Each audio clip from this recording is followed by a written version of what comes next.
जय हिंद, वंदे मातरम। तो प्यारे दोस्तों, आज हम लेकर आए हैं, ठीक है ना, अध्याय फर्स्ट रासायनिक अभिक्रिया एवं समीकरण का लेक्चर 2 मतलब दूसरे भाग को हम लोग लेकर आए हैं, ठीक है ना। झारखंड बोर्ड में जिस प्रकार से सवाल पूछा जाता है सेम टू सेम एकदम टू द पॉइंट वैसे ही हम पढ़ाएंगे आपको, ठीक है ना। चलिए हम लोग नेक्स्ट पार्ट इसका देखते हैं, ठीक है ना, कि क्या सवाल है। ठीक है, तो आपसे सवाल देखिए, ये है उस चैप्टर का सवाल, रासायनिक अभिक्रिया क्या है। रासायनिक अभिक्रिया क्या है, यह कितने प्रकार का होता है। रासायनिक अभिक्रिया क्या है, यह कितने प्रकार का होता है। तो चलिए इसका हम लोग आंसर जानते हैं। जब कोई पदार्थ किसी अन्य पदार्थ से क्रिया करके, अभिक्रिया करके एक या एक से अधिक भिन्न गुण वाले पदार्थ का निर्माण करता है, यही प्रक्रिया जो है क्या कहलाता है, रासायनिक अभिक्रिया कहलाता है।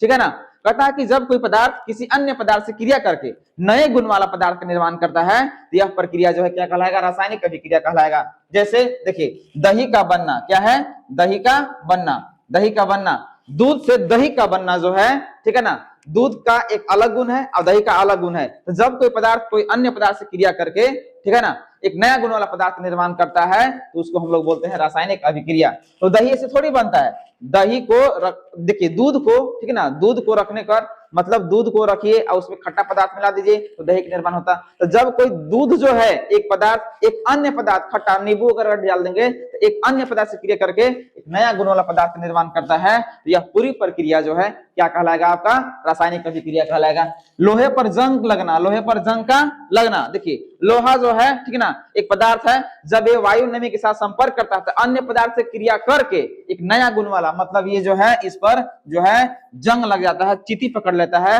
यह पूरी प्रक्रिया जो है क्या कहलाएगा, रासायनिक अभिक्रिया कहलाएगा। बात समझ में आ गया, ठीक है ना। जैसे देखिए, ये क्या चीज है, भोजन जो है, भोजन जब पचेगा तो एक नया गुण वाला बनाएगा, उत्पाद बनाएगा, ठीक है ना। तो इस प्रकार से जो है बहुत सारी चीजें जो आता है रासायनिक अभिक्रिया के अंतर्गत आ जाता है, ठीक है।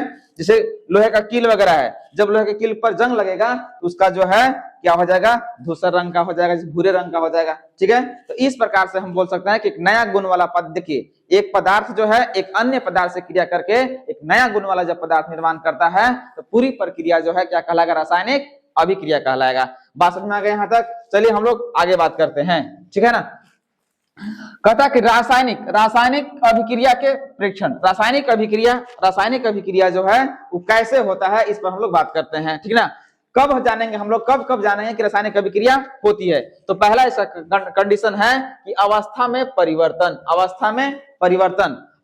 परिवर्तन, ठीक है ना। जिसे अवस्था में परिवर्तन, कोई पदार्थ यदि ठोस है, ठीक ना, कोई ठोस है तो अगर वो द्रव में कन्वर्ट हो रहा है तो हम जानेंगे कि वह क्या हो रहा है, रासायनिक अभिक्रिया हो रही है। अगर कोई ठोस है, ठोस से गैस बन रहा है, तब भी हम जानेंगे कि क्या हो रहा है, उसमें रासायनिक अभिक्रिया हो रही है। तो पहला है अवस्था में परिवर्तन, अगर अवस्था बदल रहा है किसी भी वस्तु का तो हम जानेंगे कि वह जो है रासायनिक अभिक्रिया हो रही है, ठीक है ना। इसके बाद है रंग में परिवर्तन, अगर किसी चीज का, किसी भी वस्तु का रंग बदल रहा है, तब भी हम जानेंगे कि वह वस्तु में क्या हो रही है, रासायनिक अभिक्रिया हो रही है।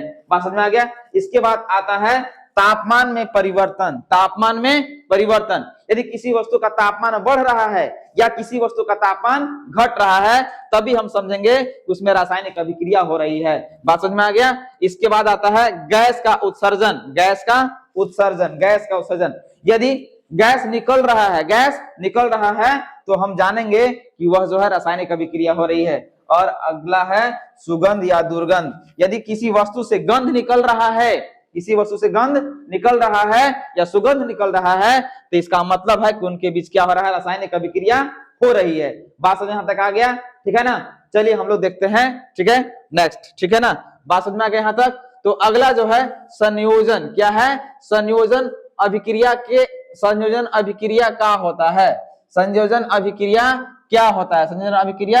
होता है, मतलब अब देखिए संयोजन अभिक्रिया का हम लोग प्रकार, ठीक है ना। संयोजन अभिक्रिया ना कितने प्रकार का होता है इसके बारे में हम लोग जानते हैं, ठीक है ना। तो संयोजन अभिक्रिया जो है, पहला है संयोजन अभिक्रिया, कहता वैसे रासायनिक अभिक्रिया वैसा रासायनिक अभिक्रिया जिसमें दो या दो से अधिक अभिकारक आपस में मिल करके या मैंने संयोग करके, ठीक है ना, एकल उत्पाद का निर्माण करता है, तो उस पूरी प्रक्रिया को हम लोग बोलते हैं संयोजन अभिक्रिया। क्या बोलते हैं?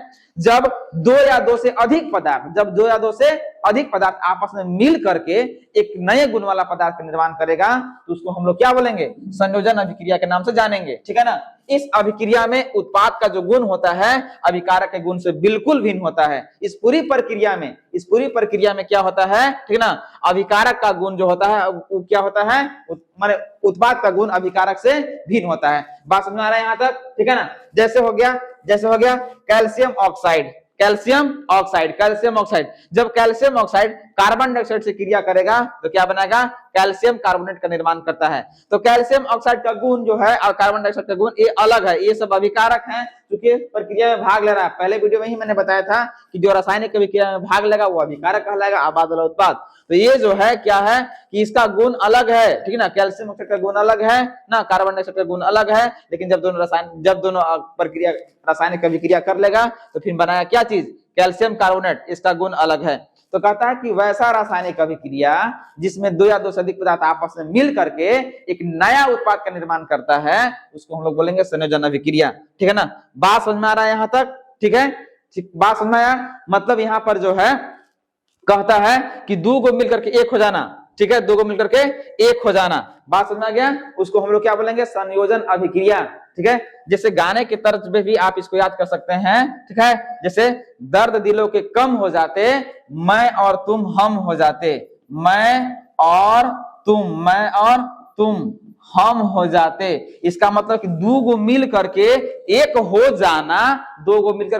हो जाना, क्या कहलाएगा? संयोजन अभिक्रिया कहलाता है। बात समझ में आ गया यहाँ तक? तो वैसे रासायनिक अभिक्रिया जिसमें जो है ना दो वो अभिकारक मिल करके एकल उत्पाद बनाता है, तो उसको हम लोग बोलेंगे संयोजन अभिक्रिया। चलिए हम लोग आगे देखते हैं, ठीक है ना।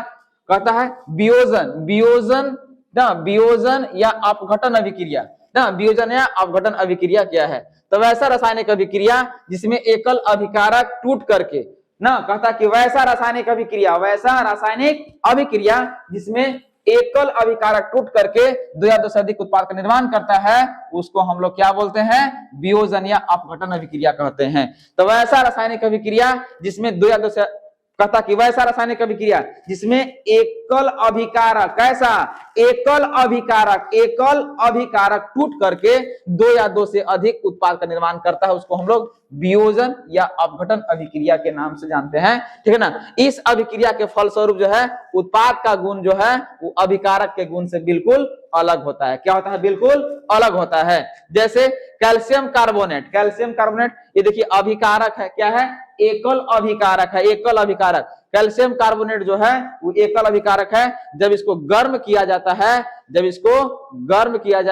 तो देखिए ये क्या बनेगा? कैल्शियम ऑक्साइड, फिर टूट जाएगा किसमें? कार्बन डाइऑक्साइड में, ठीक है ना। तो जब एकल अभिकारक टूट करके दो या दो से अधिक उत्पाद का निर्माण करता है, तो यह पूरी प्रक्रिया जो है अपघटन अभिक्रिया कहलाता है, या इसी को वियोजन कहते हैं। क्या बोलते हैं? वियोजन का मतलब अलग होना। क्या होना? अलग होना। तो एक था वो टूट के दो में बढ़ जा रहा है, दो या दो से अधिक पदार्थ में, उसको हम लोग क्या बोलेंगे?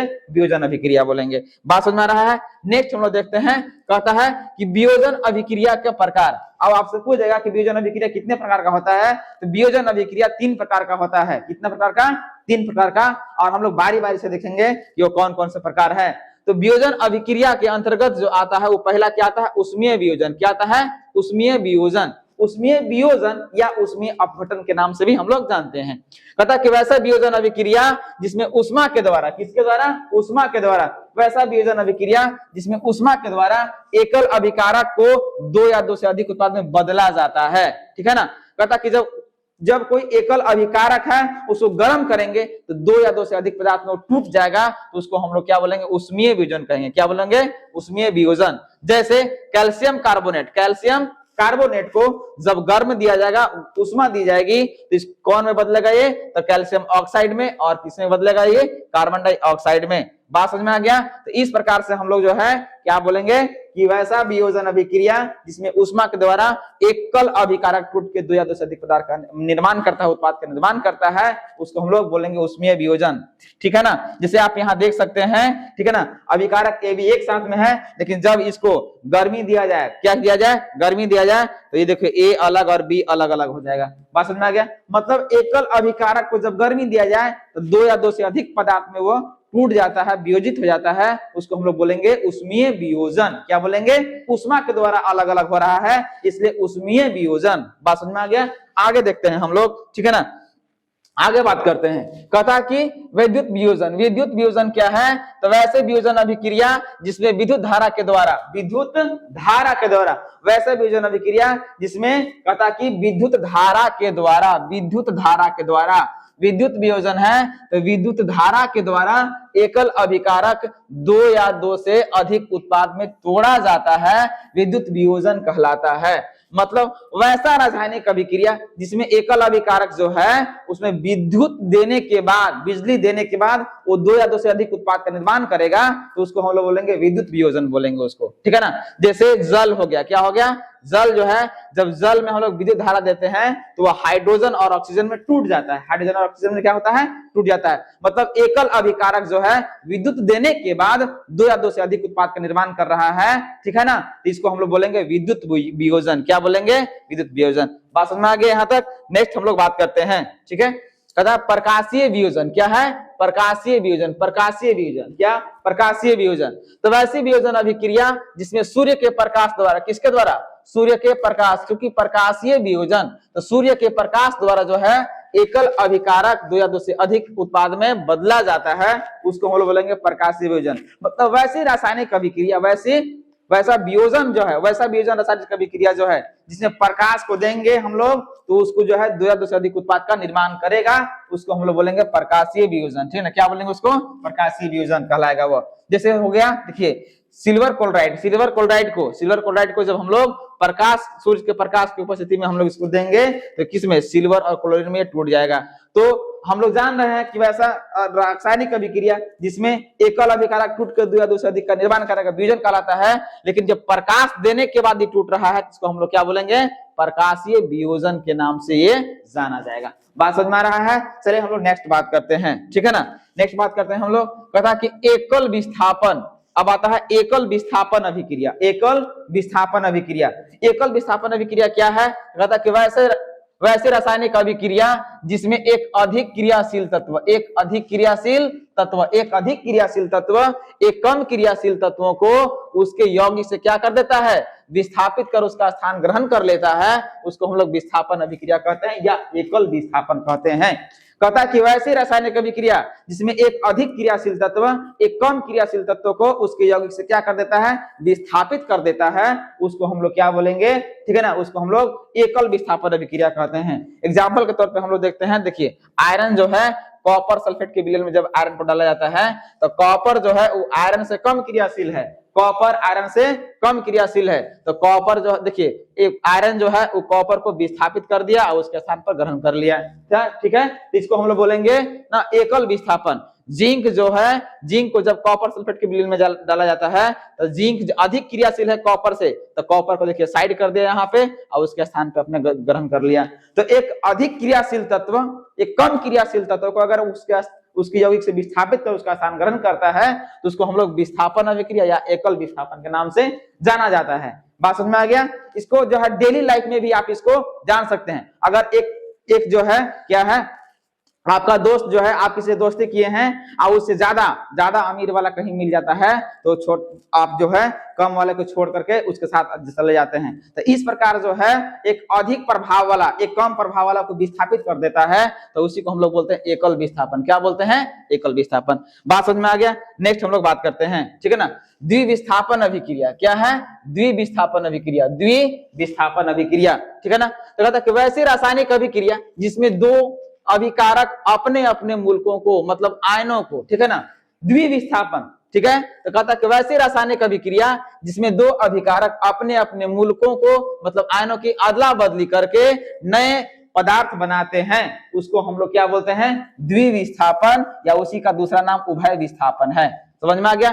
तो जब दो अभिकारक अपने अपने मूलकों की अदला बदली करके नए गुण वाला पदार्थ बनाता है तो उसको हम लोग बोलते हैं द्विविस्थापन। दोनों अदला बदली कर लेता है, ठीक ना। एग्जाम्पल के तौर पे अगर हम लोग बात करें, ठीक है ना, तो यहाँ जो है सोडियम सल्फेट और बेरियम क्लोराइड जो है, ठीक है ना, सोडियम सल्फेट और बेरियम क्लोराइड जो है क्या है, ठीक है ना, सोडियम सल्फेट और बेरियम क्लोराइड जब रासायनिक अभिक्रिया करेगा तो देखिए यहाँ बनाएगा बेरियम सल्फेट, ठीक है ना, बेरियम सल्फेट, और यहाँ बनाया क्या चीज, सोडियम क्लोराइड बनाएगा।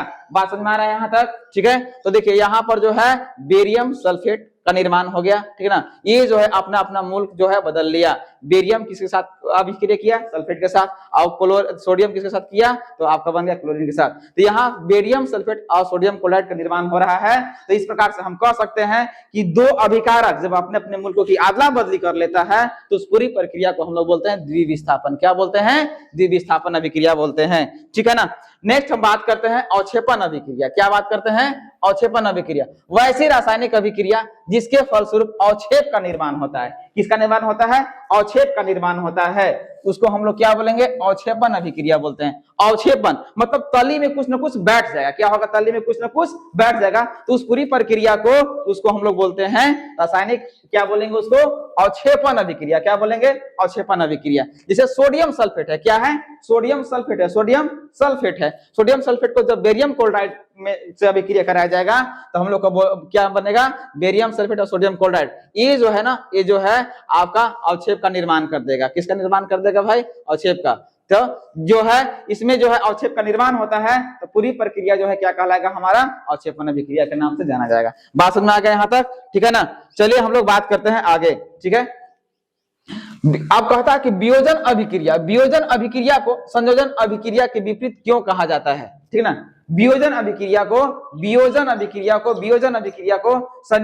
के विपरीत क्यों कहते हैं, उल्टा क्यों कहते हैं। तो हमने जस्ट पढ़ा है, इससे पहले पढ़ा है कि संयोजन अभिक्रिया क्या है, वियोजन अभिक्रिया क्या है, ठीक है ना। संयोजन में दो अभिकारक मिल करके एकल उत्पाद बनाता है, और वियोजन में एक अभिकारक टूट करके दो उत्पाद बनाता है। तो इस प्रकार से उल्टा होगा। चलिए देखते हैं, वियोजन अभिक्रिया में एकल अभिकारक टूट करके दो या दो से अधिक उत्पाद का निर्माण करते हैं, जबकि संयोजन अभिक्रिया में दो या दो से अधिक अभिकारक मिल करके एकल उत्पाद का निर्माण करता है। इसीलिए वियोजन अभिक्रिया को हम लोग क्या बोलते हैं, संयोजन के उल्टा कहते हैं, संयोजन के उल्टा। संयोजन में दो गो अभिकारक मिल करके एक बनाता है, अब वियोजन में एक गो अभिकारक दो गो बनाता है। इस प्रकार से ये उल्टी प्रक्रिया हो गई, कैसा, उल्टा। इसलिए संयोजन को हम लोग वियोजन को संयोजन के उल्टा बोलते हैं। बात समझ में आ गया। जैसे आप देख सकते हैं यहाँ पर एग्जाम्पल के तौर पे कि संयोजन अभिक्रिया है ना, ये देखिए वियोजन अभिक्रिया क्या है, वियोजन अभिक्रिया है, वियोजन में कैल्शियम कार्बोनेट टूट करके कैल्शियम ऑक्साइड और कैल्शियम कार्बन डाइऑक्साइड में टूट रहा है। मतलब एक अभिकारक से दो गो उत्पाद बन रहा है, और संयोजन में दो गो अभिकारक मिलकर के एक उत्पाद बन रहा है। तो इसको हम लोग क्या बोलेंगे भाई, इसको बोलेंगे जस्ट, वियोजन जो है वो संयोजन के जस्ट उल्टा है। बात समझ में आ गया। नेक्स्ट हम लोग बात करते हैं, ठीक है ना। कहता ऊष्माक्षेपी तथा ऊष्माशोषी अभिक्रिया किसे कहते हैं, ऊष्माक्षेपी तथा ऊष्माशोषी अभिक्रिया किसे कहते हैं, उदाहरण दें, ठीक ना। तो ऊष्माक्षेपी अभिक्रिया वैसी रासायनिक अभिक्रिया जिसमें उत्पाद के निर्माण के साथ साथ, कहता कि वैसी रासायनिक अभिक्रिया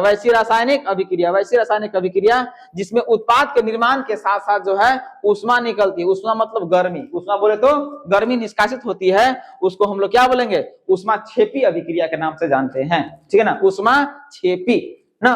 कहता है कि वैसी रासायनिक अभिक्रिया जिसमें उत्पाद तो बनेगा, उत्पाद बनने के साथ साथ ऊष्मा भी निकलता है, उसको हम लोग ऊष्माक्षेपी बोलते हैं, ठीक है ना। देखिए ऊष्माक्षेपी अभिक्रिया कहलाता है मुक्त ऊष्मा को किससे, प्लस चिन्ह से, किससे, प्लस चिन्ह द्वारा व्यक्त किया जाता है, ठीक ना। जैसे प्राकृतिक गैस का दहन जैसे CH4, जैसे मीथेन हो गया, मीथेन को जब ऑक्सीजन की उपस्थिति में गर्म किया जाता है तो कार्बन डाइऑक्साइड, ठीक है ना, इसके बाद जल माने जल वाष्प, समझ में आ रहा है। देखिए प्लस ऊष्मा, तो यहाँ बोला गया कि जब ऊष्मा निकलेगा तो उसमें प्लस, ठीक है ना, ऊष्माक्षेपी, जब ऊष्मा निकलेगा तो उसको प्लस चिन्ह से दर्शाया जाता है। बात समझ में आ गया यहाँ तक, ठीक है ना।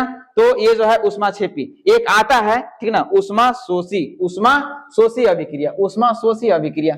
तो वैसे रासायनिक अभिक्रिया जिसमें उष्मा अवशोषित होता है, क्या होता है, उष्मा का अवशोषण होता है, क्या होता है, उष्मा का अवशोषण होता है, ठीक है ना। तो कहता है कि वैसी रासायनिक अभिक्रिया जिसमें उष्मा का अवशोषण होता हो उसको हम लोग क्या बोलेंगे, उष्मा शोषी अभिक्रिया कहलाता है। उष्मा शोषित ना, देखिए अवशोषित उष्मा को माइनस चिन्ह से व्यक्त किया जाए, किसे, माइनस चिन्ह से। बात समझ में आ रहा है, ठीक है ना। जैसे देखिए क्लोरीन है, जब जो है क्लोरीन जो है जब जल के साथ अभिक्रिया करेगा तो क्या होगा भाई, देखिए यहाँ बनाएगा हाइड्रोक्लोरिक बनाएगा, ऑक्सीजन बनाएगा और माइनस, इसमें उष्मा खींच रहा है, अवशोषित हो रहा है। जब उष्मा का अवशोषण होता है तो उसको हम लोग क्या बोलते हैं, अवशोषी अभिक्रिया बोलते हैं, उष्मा शोषी अभिक्रिया के नाम से जाना जाता है। जैसे मान के चलिए, ठीक है ना, फ्रिज में आप पानी रखे हैं तो पानी जो है कमरे के ताप पर गर्म होता है, पानी के कमरे के ताप पर पानी जो होता है वो गर्म रहता है, जो कमरे का टेम्परेचर होता है। लेकिन जैसे ही फ्रिज में उसको रखते हैं उसमें से गर्मी क्या करता है, खींच लेता है, अवशोषण हो जाता है। अब होने के बाद द्रव से ठोस में बदल जाता है। तो जब उसमें से उष्मा का अवशोषण हो जाता है तब, तो वैसी रासायनिक अभिक्रिया जिसमें उष्मा का अवशोषण होता है उसको हम लोग क्या बोलते हैं, उष्मा शोषी अभिक्रिया के नाम से जानते हैं। बात समझ में आ गया। नेक्स्ट हम लोग बात करते हैं, ठीक है ना, श्वसन को उष्मा शोषी अभिक्रिया क्यों कहा जाता है, ठीक ना। कहता है कि श्वसन को, किसको, श्वसन को उष्मा क्षेपी अभिक्रिया क्यों कहा जाता है। श्वसन को, जब हम सांस लेते हैं तो उस पूरी प्रक्रिया को उष्मा क्षेपी अभिक्रिया क्यों कहते हैं, तो चलिए हम लोग जानते हैं कि क्यों कहते हैं, ठीक है ना। तो श्वसन के दौरान अंदर ली गई ऑक्सीजन के द्वारा, जब श्वसन के दौरान जो होता है अंदर ली गई ऑक्सीजन के द्वारा भोजन में उपस्थित कार्बोहाइड्रेट विघटित होकर के क्या बनाता है, ग्लूकोज बनाता है। जब हम सांस लेते हैं, जब हम लोग सांस लेते हैं तो उसके द्वारा जो हम लोग ऑक्सीजन लेते हैं तो भोजन में उपस्थित जो कार्बोहाइड्रेट होता है वो उसके माध्यम से टूट करके और ग्लूकोज बनाता है, क्या बनाता है, ग्लूकोज बनाता है। और ग्लूकोज ऑक्सीजन से मिल करके हमें क्या देता है, ऊर्जा देता है, ऊर्जा प्रदान करता है, ठीक है ना। क्योंकि इस प्रक्रिया में ऊर्जा क्या होता है, मुक्त होती है, इसीलिए श्वसन को क्या बोलते हैं, उष्मा क्षेपी अभिक्रिया। अभी जस्ट हम लोग पढ़े हैं उष्मा क्षेपी अभिक्रिया किसको कहते हैं, तो उष्मा क्षेपी अभिक्रिया उत्पाद के निर्माण के साथ साथ अगर उष्मा निकलता है, ऊर्जा निकलता है, उसको हम लोग उष्मा क्षेपी बोलते हैं। तो श्वसन को उष्मा क्षेपी क्यों, तो जब श्वसन के दौरान हम लोग ऑक्सीजन लेते हैं, क्या लेते हैं, ऑक्सीजन, तो भोजन में जो कार्बोहाइड्रेट होता है उसको टूट करके ग्लूकोज बनता है। अब ग्लूकोज फिर ऑक्सीजन से क्रिया करके अब हम लोग क्या देता है, ऊर्जा देता है, तो ऊर्जा मुक्त करता है। तो इसीलिए श्वसन को हम लोग क्या बोलते हैं, उष्मा क्षेपी, क्योंकि उत्पाद के निर्माण के साथ उष्मा निकल रहा है। यहाँ भी जो है उत्पाद के निर्माण के साथ हम लोग को ऊर्जा निकल रहा है, ऊर्जा, तो इसीलिए इसको हम लोग क्या बोलते हैं ना, श्वसन को उष्मा क्षेपी अभिक्रिया के नाम से जानते हैं, ठीक है ना। चलिए हम लोग नेक्स्ट बात करते हैं, ठीक है। कहता है कि ऑक्सीजन के योग या ह्रास के, ऑक्सीजन के योग या ह्रास माने कमी, ये ऑक्सीजन की योग या ह्रास ठीक ना के आधार पर, ठीक ना, निम्न पदों की व्याख्या कीजिए, ठीक है। ऑक्सीजन का योग हो या हाइड्रोजन, ऑक्सीजन का योग या ह्रास के आधार पर बोलता है कि निम्न पदों की व्याख्या कीजिए। निम्न पद में क्या हो गया, उपचयन अपचयन अभिक्रिया, या उसको ऑक्सीकरण या अवकरण अभिक्रिया बोलते हैं, ठीक है ना। चलिए देखते हैं हम लोग कि ऑक्सीकरण क्या है, या उसी को उपचयन अभिक्रिया कहते हैं, क्या बोलते हैं, उपचयन अभिक्रिया, ठीक है। तो वैसी रासायनिक अभिक्रिया जिसमें ऑक्सीजन का योग होता हो, क्या होता हो, ऑक्सीजन का योग होता, वैसी रासायनिक अभिक्रिया जिसमें ऑक्सीजन का क्या होता है, ऑक्सीजन का योग होता हो, उसको हम लोग क्या बोलेंगे, ऑक्सीकरण, या उसी को हम लोग क्या बोलेंगे, उपचयन अभिक्रिया कहलाएगा वो, ठीक है ना। जिसे कार्बन जो है वो ऑक्सीजन की उपस्थिति में क्या बनाएगा भाई, ठीक ना, तो कार्बन ऑक्सीजन से उपस्थिति में कार्बन डाइऑक्साइड का निर्माण करता है। मतलब किसी भी पदार्थ से ऑक्सीजन का जुड़ना, क्या कहलाएगा, किसी भी पदार्थ से ऑक्सीजन का जुड़ना उसको क्या बोलेगा, ठीक ना, तो ऑक्सीकरण कहते हैं, क्या बोलते हैं, ऑक्सीकरण, या उसी का दूसरा नाम क्या है, उपचयन अभिक्रिया है, ठीक है। नेक्स्ट हम लोग बात करते हैं अवकरण, क्या है, अवकरण, या उसी को अपचयन बोलते हैं। अप माने कम होना, अव माने भी कम होना। तो वैसी रासायनिक अभिक्रिया जिसमें किसी यौगिक से ऑक्सीजन का ह्रास, ऑक्सीजन का क्या होता है, ह्रास होता हो, उसको हम लोग क्या बोलते हैं, अवकरण अभिक्रिया। वैसी रासायनिक अभिक्रिया जिसमें किसी यौगिक से ऑक्सीजन का क्या होता हो, कमी होता हो, ह्रास होता हो, उसको अवकरण अवकरण बोलेंगे या उसी को अपचयन अभिक्रिया कहेंगे हम लोग, ठीक है ना। जैसे यहाँ पर क्या है, जिंक ऑक्साइड, क्या है, जिंक ऑक्साइड है, ठीक ना। तो जिंक ऑक्साइड जब कार्बन से क्रिया करेगा तो देखिए जिंक के पास ऑक्सीजन था लेकिन ऑक्सीजन यहाँ से हट गया, क्या हो गया, हट गया। तो इसमें ऑक्सीजन का हटना, ऑक्सीजन का यहाँ पर जिंक ऑक्साइड था लेकिन यहाँ केवल जिंक बच गया, तो वहां पर जो है ऑक्सीजन का हटना क्या कहलाएगा, अवकरण कहलाएगा या उसी को हम लोग अपचयन बोलेंगे। जैसे कॉपर ऑक्साइड है ना, जब कॉपर ऑक्साइड जो है हाइड्रोजन के साथ जब क्रिया करेगा तो देखिए यहाँ पर जो है, यहाँ से कॉपर ऑक्साइड देखिए यहाँ पर ऑक्सीजन था लेकिन यहाँ नहीं है, यहाँ से ऑक्सीजन हट गया। तो किसी भी यौगिक से ना ऑक्सीजन का हटना क्या कहलाएगा, अवकरण कहलाएगा या उसी को हम लोग अपचयन, अवकरण या फिर अपचयन। बात समझ में आ रहा है। तो ऑक्सीजन का जुड़ना ऑक्सीकरण और ऑक्सीजन का हटना अवकरण, ठीक ना। ऑक्सीजन का जुड़ना उपचयन या ऑक्सीजन का हटना अपचयन। बात समझ में आ गया यहाँ तक, ठीक है, बात समझ में आ रहा है। चलिए आगे हम लोग बात करते हैं, ठीक है, आगे बात करते हैं। कहता कि हाइड्रोजन के संयोग, हाइड्रोजन के योग या ह्रास मतलब कमी के आधार पर जो है निम्न पदों की व्याख्या। उस समय ऑक्सीजन के था, ऑक्सीजन के जोड़, ऑक्सीजन का योग या फिर ह्रास से, अभी हाइड्रोजन के योग या ह्रास के आधार पर हम लोग बात करेंगे। बात समझ में आ रहा है, ठीक है ना। तो कहता है यहाँ पर कि ऑक्सीकरण या उपचयन अभिक्रिया, तो वैसी रासायनिक अभिक्रिया जिसमें किसी यौगिक से हाइड्रोजन का ह्रास होता हो, माने कमी होता हो, तो उसको हम लोग ऑक्सीकरण बोलेंगे या उपचयन बोलेंगे, ठीक है ना। बात समझ में आ गया। देखिए यहाँ पर हम लोग बात करते हैं ऑक्सीकरण। तो ऑक्सीकरण अगर जो है देखिए ओ किसी से जुड़ता है, प्लस माने जुड़ता है, ओ किसी से जुड़ेगा या हाइड्रोजन किसी से हटेगा, माइनस माने हटना, समझ में आ गया।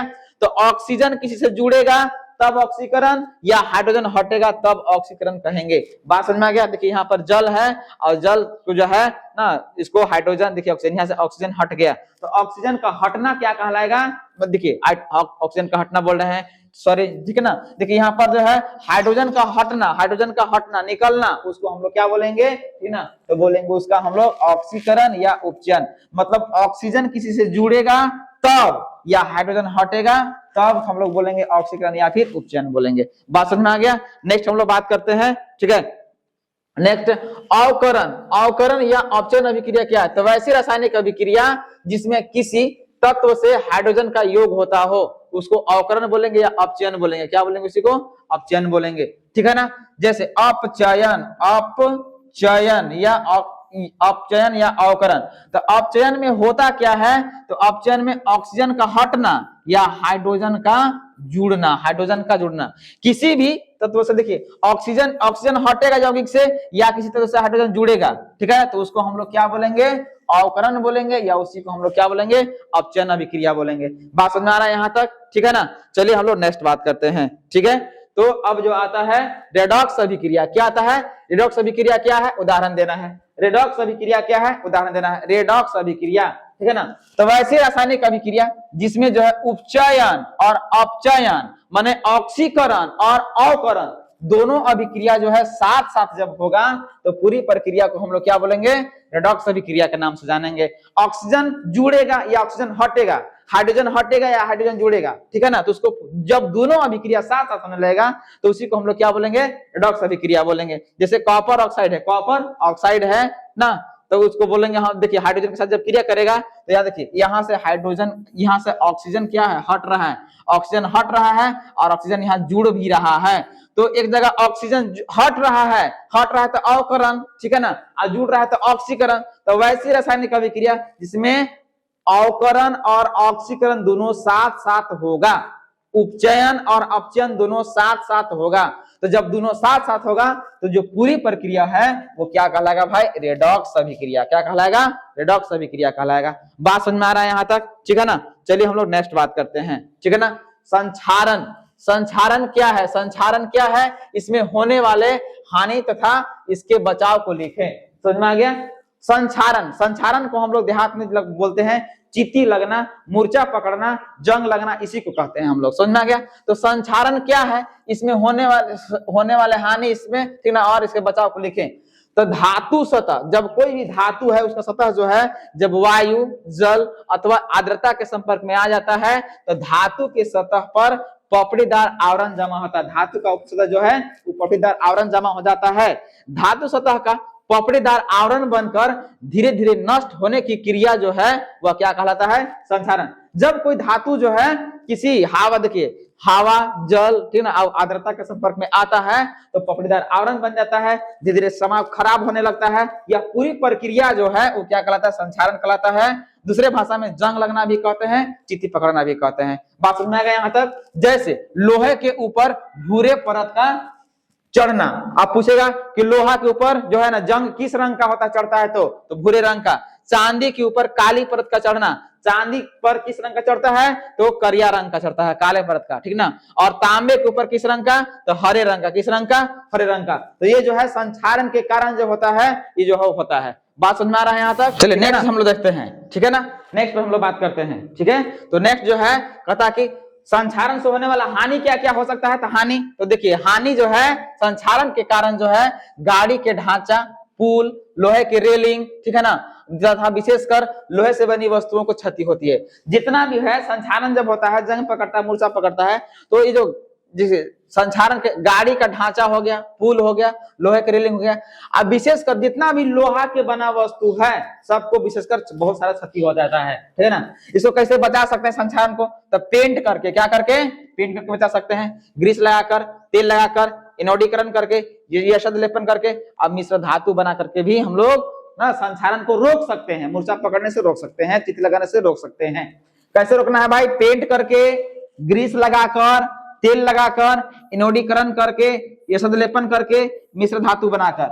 ये सब समझ में आ गया, लेकिन आता है इनोडीकरण, यशद लेपन, ये सब क्या है भाई? ठीक है ना। चलिए हम लोग आगे बात करते हैं, ठीक है।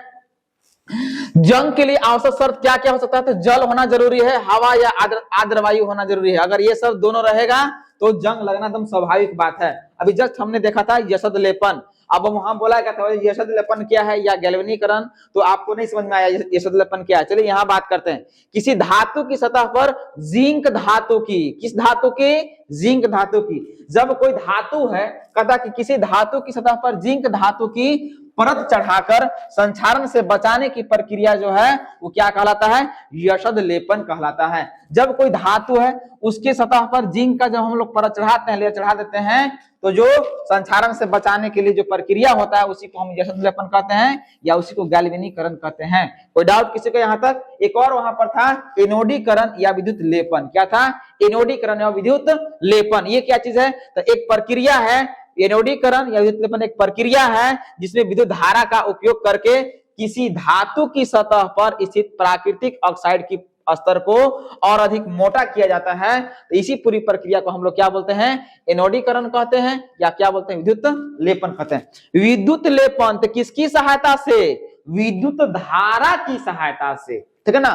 विद्युत धारा की सहायता से अगर धातु की सतह पर जो है उसकी प्राकृतिक ऑक्साइड की स्तर को और अधिक मोटा किया जाएगा तो उस पूरी प्रक्रिया को हम लोग इनोडीकरण या उसी को हम लोग क्या बोलेंगे? विद्युत लेपन कहेंगे, ठीक है ना। चलिए हम लोग नेक्स्ट बात करते हैं, ठीक है ना। कहता है कि लोहे से बनी वस्तुओं को हम पेंट क्यों करते हैं? लोहे की बनी वस्तुओं को हम पेंट क्यों करते हैं? तो लोहे की बनी वस्तुओं को हम लोग पेंट काहे करते हैं? देखिए जब लोहा जैसी धातुओं को खुली हवा में छोड़ दिया जाता है तब उसकी सतह पर भूरे रंग का पपड़ीदार आवरण जमा हो जाता है। जब लोहा जैसी धातु को, केवल लोहा ही नहीं, लोहा जैसी और भी धातु को जब खुली हवा में छोड़ दिया जाता है, ठीक है ना, तब उसके सतह पर जो है भूरे रंग का, किस रंग का? भूरे रंग का पपड़ीदार आवरण जमा हो जाता है, जिसे जंग लगना कहते हैं। जिससे बचाने के लिए, जंग से बचाने के लिए लोहे की बनी वस्तुओं को हम लोग क्या करते हैं? पेंट करते हैं। जंग से बचाने के लिए, संक्षारण की क्रिया से बचाने के लिए हम लोग क्या करते हैं? पेंट करते हैं। साथ ही साथ जो है खूबसूरत दिखने के लिए पेंट किया जाता है। खूबसूरत दिखने के लिए भी, अगर खूबसूरत दिखने के लिए नहीं पेंट किया जाएगा तो बताइए अलग अलग कलर का यूज क्यों लोग करेगा? ठीक ना, केवल करिया कलर का ही यूज करता है। लेकिन आप देखे होंगे कि अलग अलग कलर का यूज करता है। इसका सीधा मतलब है कि खूबसूरत दिखने के लिए भी लोग पेंट करते हैं, लेकिन उनका पहला काम होता है संक्षारण से बचाना और फिर दूसरा मकसद होता है खूबसूरत भी दिखना, इसलिए अलग अलग पेंट कलर से पेंट करते हैं। बात समझ में आ गया? नेक्स्ट हम लोग बात करते हैं, ठीक है। वायु में दहन से पूर्व मैग्नीशियम रिबन को साफ क्यों किया जाता है?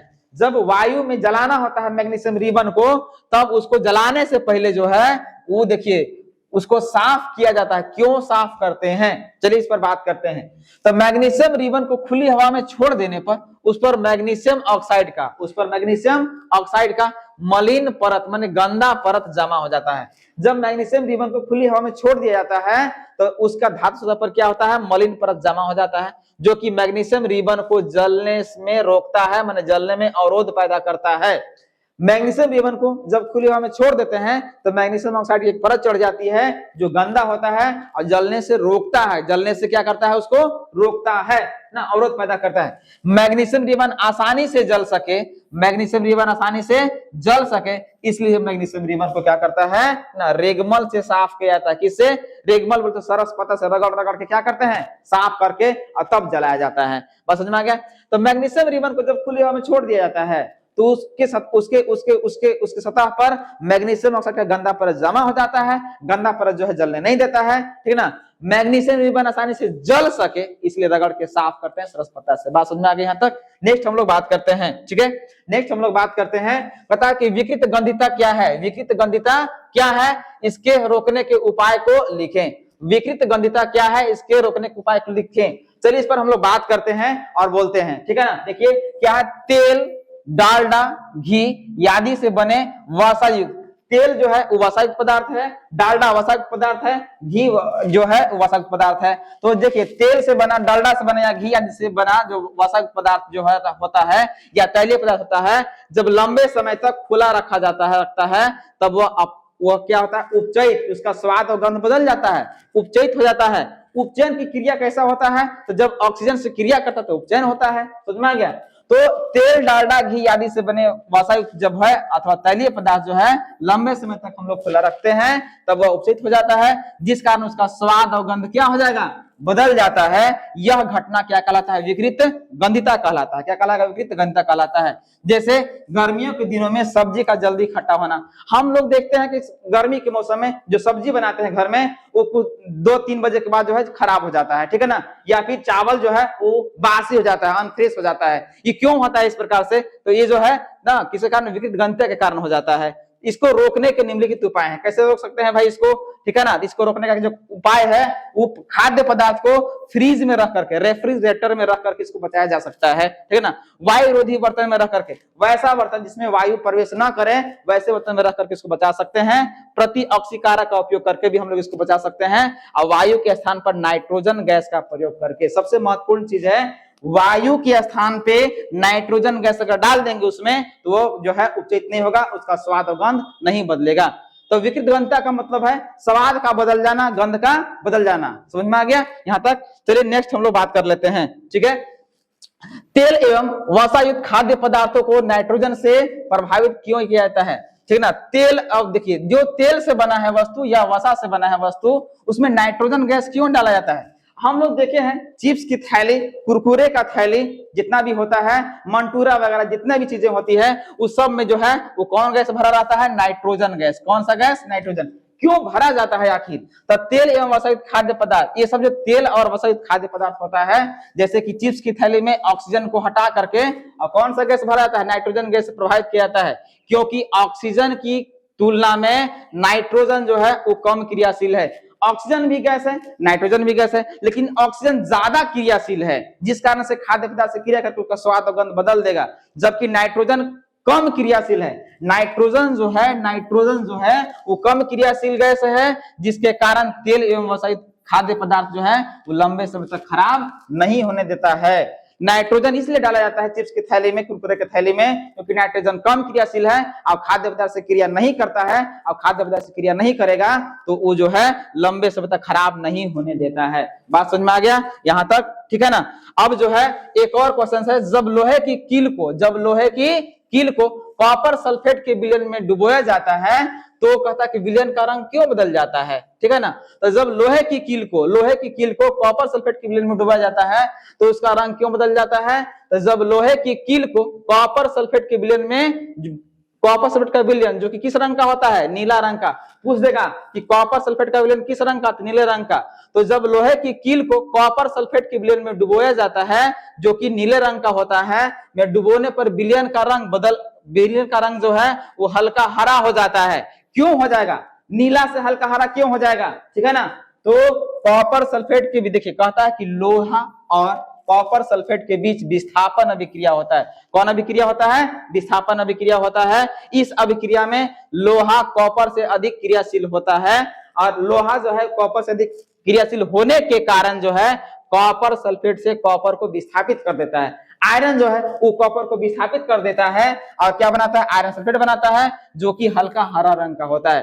तो कहता है कि यहाँ पर लोहा जो है कॉपर सल्फेट में डालेंगे तो उसका रंग क्यों बदलता है, तो लोहा कॉपर से ज्यादा क्रियाशील है और वह जो उसमें विलीन में डाला जाएगा तो कॉपर को हटा करके विस्थापित कर देता है, जिस कारण उसका रंग क्या होता है, बदल जाता है। बात समझ में आ गया। अब लास्ट क्वेश्चन है उस पर हम बात करते हैं, ठीक है ना। किसी पदार्थ X जो है कि विलयन का उपयोग सफेदी करने के लिए होता है। पदार्थ X का नाम तथा इसका सूत्र लिखिए। देखिए ऊपर में लिखे पदार्थ X की जलने के साथ इसका अभिक्रिया। तो पहला क्वेश्चन जो है इसका कि सफेदी करने के लिए, सफेदी करने के लिए घर में जो है इसका यूज करते हैं हम लोग सफेदी करने के लिए। तो ये कौन सा पदार्थ होता है, हम अपने घर में जो पेंट पचाड़ा करते हैं वो क्या होता है, तो पदार्थ इसका नाम जो है कैल्शियम ऑक्साइड है। क्या है, कैल्शियम ऑक्साइड, जिसको हम लोग कली चूना भी कहते हैं। क्या बोलते हैं, कली चूना, ठीक है ना। तो ये होता है और उसका सूत्र क्या है भाई, तो CaO। क्या होता है, CO। तो इसको कैल्शियम ऑक्साइड का दूसरा नाम क्या है, कली चूना, कली चूना। समझ में आ गया।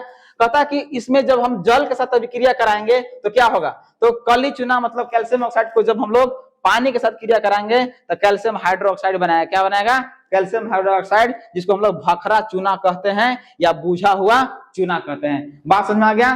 तो आज के लिए यहीं तक, ठीक ना, आज के लिए यहीं तक हम लोग ये चैप्टर समाप्त हो गया है और हम लोग अब मिलने वाले हैं इसका मल्टीपल चॉइस क्वेश्चन के साथ। तब तक अगले वीडियो में बने रहें।